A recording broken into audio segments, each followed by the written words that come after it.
Hi, David here, and welcome back to the channel, looking at the automatic writings of the early 20th century medium, James Padgett. This video relates very closely to the last one, where we looked at a message Padgett received on June 20th, 1918, from his wife, Helen, after their daughter, Nita, died unexpectedly after an operation. Helen concluded that message reassuring James that he had not lost Nita, simply that she had passed to spirit, and that James would not have long to wait for Nita to write, confirming this herself.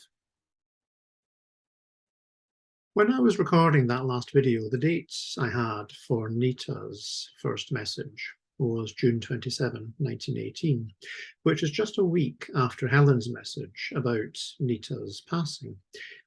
Even as I said it, I had a slight moment of wondering if Nita had in fact been able to write so soon after passing.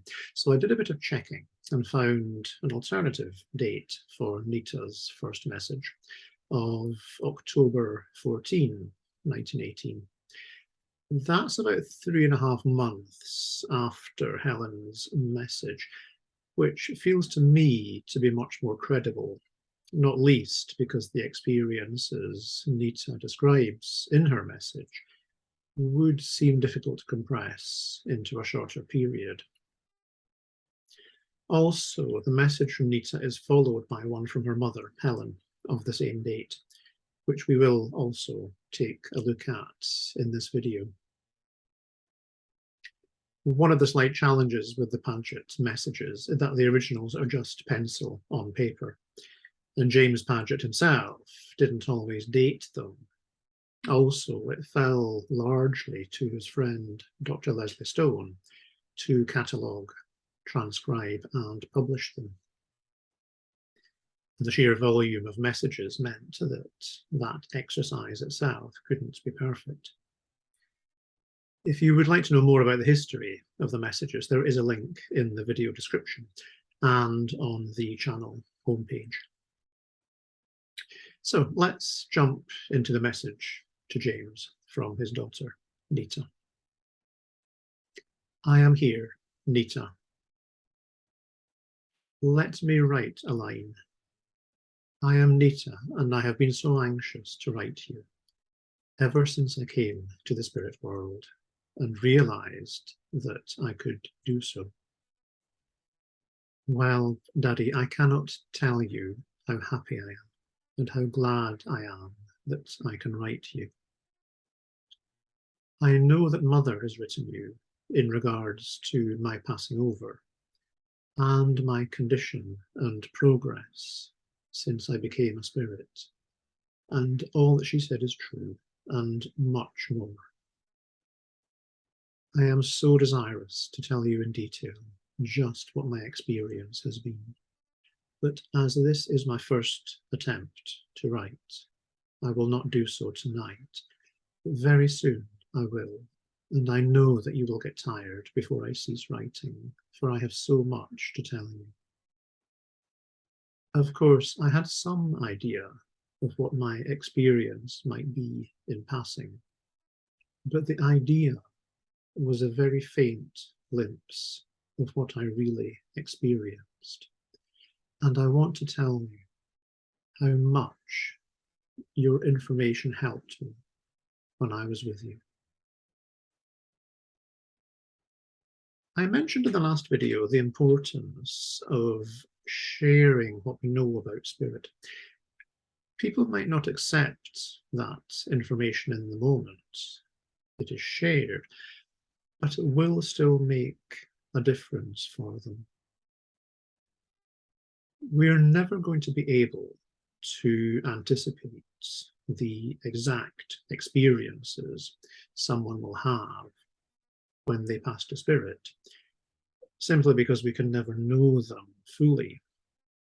But the more we can share the experiences and knowledge of those who have gone ahead, the more it becomes possible to build up some kind of template for what might lie ahead.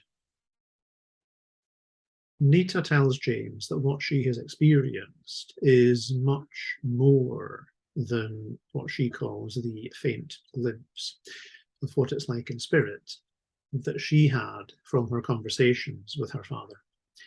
Yet still she wants to express her gratitude to him for the difference that made for her. She goes on to tell him,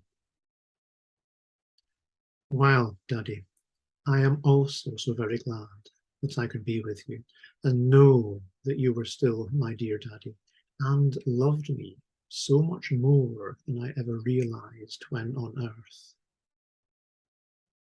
I am now so very happy and know to a large extent the reality and blessedness of God's love, which you used to tell me of. Oh, how can I ever express to you how thankful I am that you told me of this love, for it has been the means of helping me so much in my progress.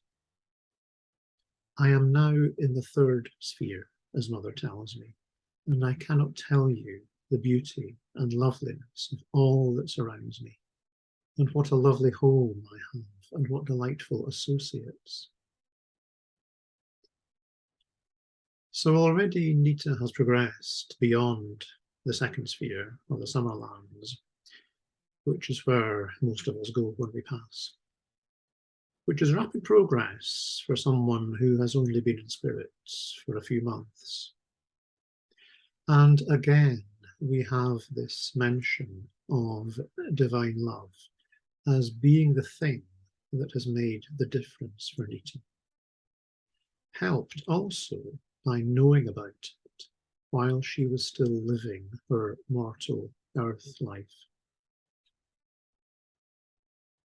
Although there's not a lot of detail in this first message, understandably, Nita is clearly in a very happy place with people around her whose company she enjoys.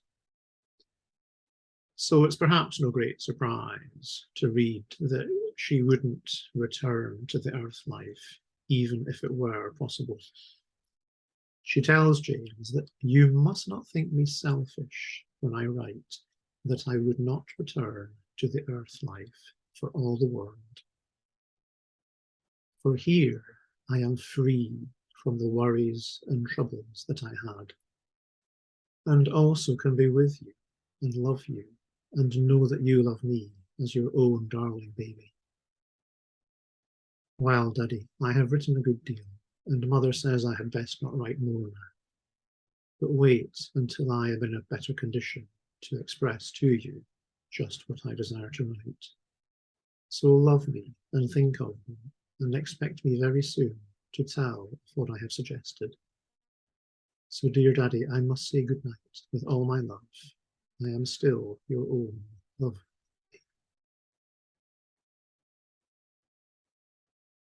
We saw in the last video that Baby was Helen and James's nickname for Nita, whose full name was Helenita.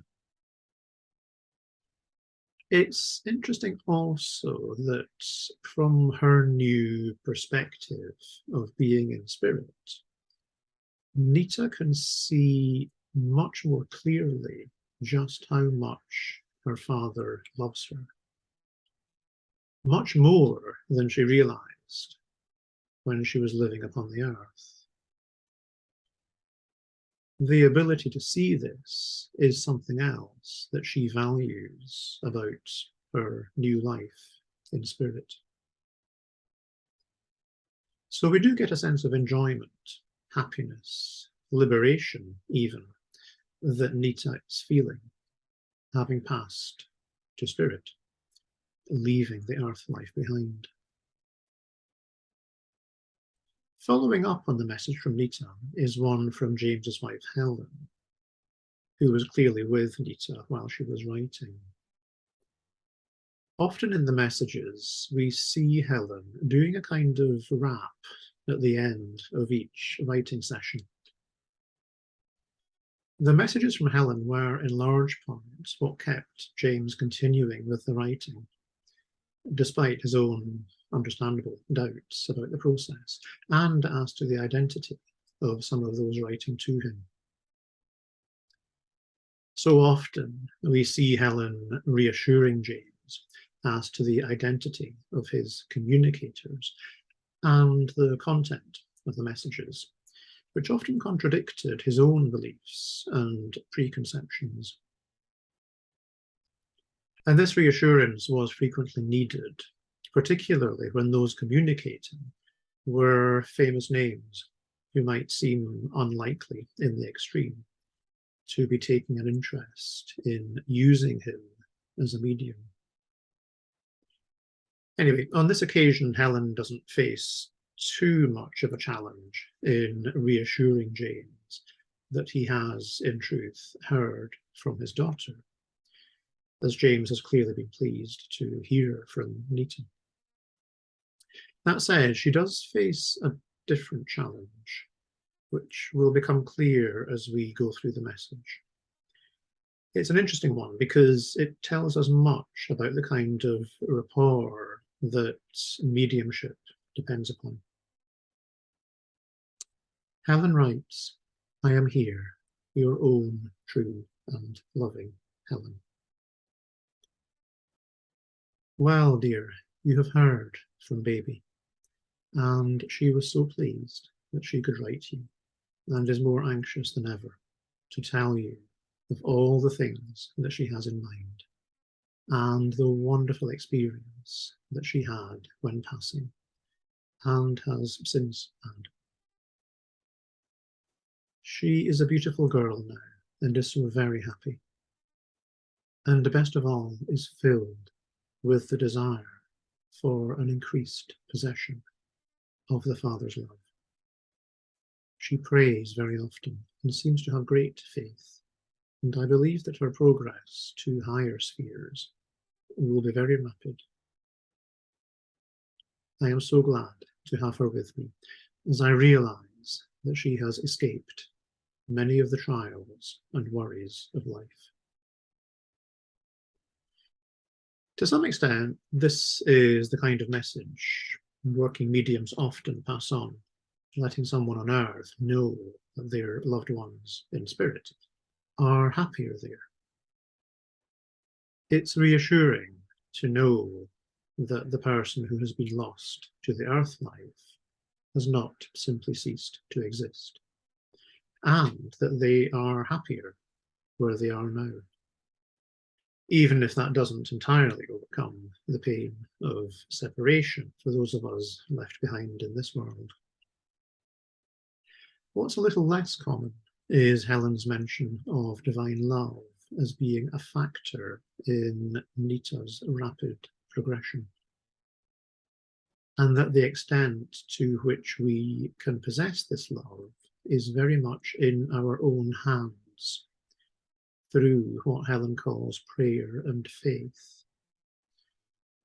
That's not a message you hear so often in spiritualist conversations, particularly among those who, understandably, resist traditional Christian language, or indeed religious language generally. Quite what Helen is pointing to with these words is something we're going to be exploring in much more detail in future videos. But for the moment, let's look at the rest of Helen's message to James. Well, dear, I am so glad that we can get close together again.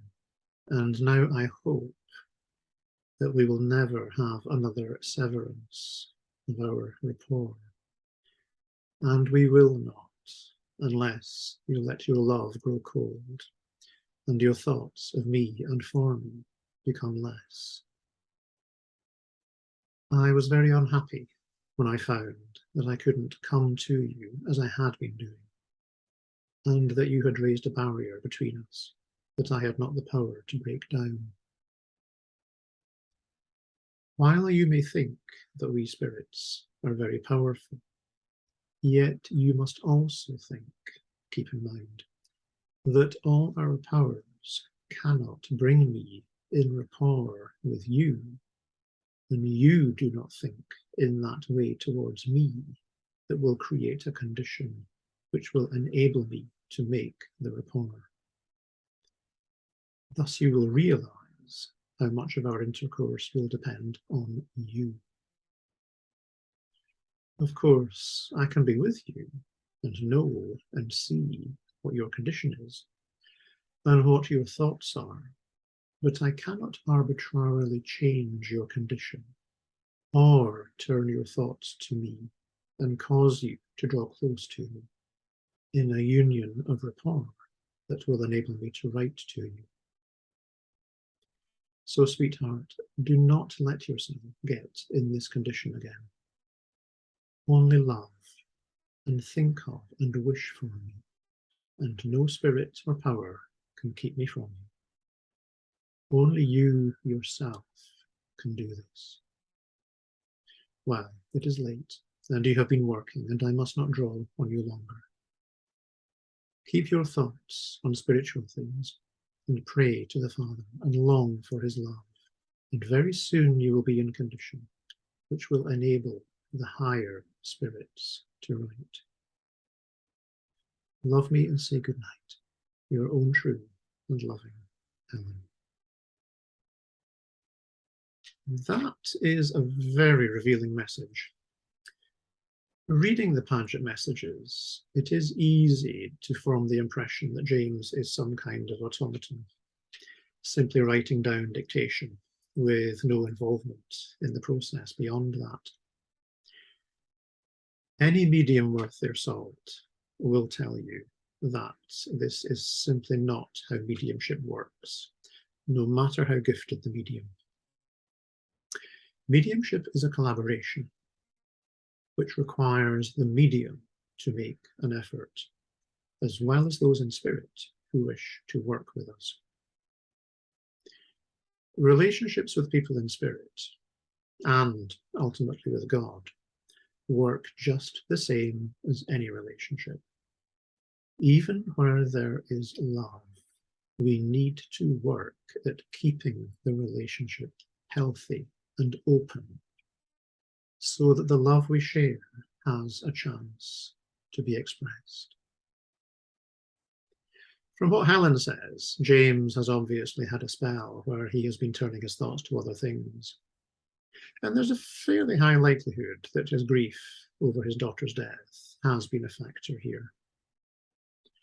But Helen sees the need to remind James that people in spirit cannot simply impose themselves on us, or at least that the ones who can give us true spiritual guidance cannot do so and remain true to themselves. For that door to be open, we must also turn our thoughts to them, so as to hear what they have to say. That does seem to become more difficult for James as time goes by. Most of his writing was done during the period 1914 to 1918.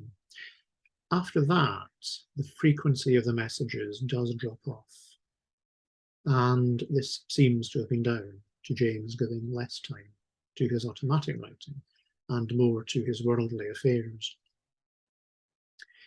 In the next video, I'm going to conclude this series of messages James received from family members with the follow-up message that James's daughter Nita wrote to him about 10 weeks later. Once we've looked at that message, we will start looking at the messages that James received from a much wider range of communicators. Part of the fascination of the Padgett messages is that they come from people across cultures and across human history, covering all sorts of interesting topics, but all giving us insights into the worlds of spirit and the ways in which we can prepare for that life to come by making the most of this one. I'll say a bit more in the next video as to how those future videos will be organized going forward, but I hope you'll join me in looking at that next further message to James from Nita. In the meantime, if you've enjoyed this video, please do like and subscribe if you haven't already, as it does help to introduce the channel to others. Thank you for watching, and I'll see you soon. Take care.